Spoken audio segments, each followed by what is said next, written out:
Today's headline is a cracked steamboat anecdote.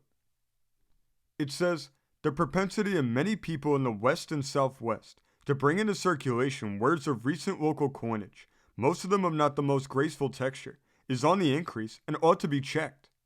Words and expressions, unmeaning and vulgar, that would blush to acknowledge their origin, are now very common in the intelligence circles in the Southwest, find their way frequently into the press, under the favor of popular writers of bear hunt stories and other such stirring histories, and are not detained even from the ears of the most polite female society.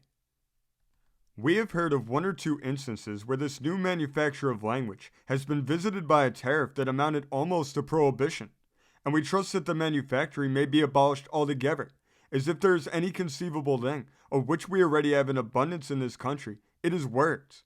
Here is one of those cases. A lady, who in company with some relatives had made ready for a trip west, looked out of her carriage at the Natchez landing the other day before stepping out to go on board a fine boat there at the time on its way up, and inquired of a male relative if he was sure that was a perfectly safe boat. "That a safe boat, madam?" answered a person unknown to the lady who happened to be the captain of the boat. "That is one of the crack boats on the river." The lady fell back into her seat in the carriage, highly indignant that she should have been advised to travel in such a boat. "Shall I see you on the boat?" inquired her husband, who had concluded a bargain with the captain for the passage of the party. "To that boat, sir? To a cracked boat? I am astonished, sir. I am astonished." And turning to the driver, "Robert, drive me home instantly. A cracked boat indeed." In a twinkling, she was on her way home. The husband and the others of the party were lost in astonishment, but it was of no use to dwell farther. The leading spirit of the party was retracing her journey, and the others had no alternative but to follow her. The captain of the boat wished to know whether or not the lady was crazy, but her husband, who by this time had caught a glimpse of the cause of his wife's dismay, turned upon him with indignation. "Hark ye, captain, the lady is neither crazy nor cracked, but I advise you, if you want to get respectable persons to travel on your boat hereafter, to speak intelligible language to them. Good day, sir."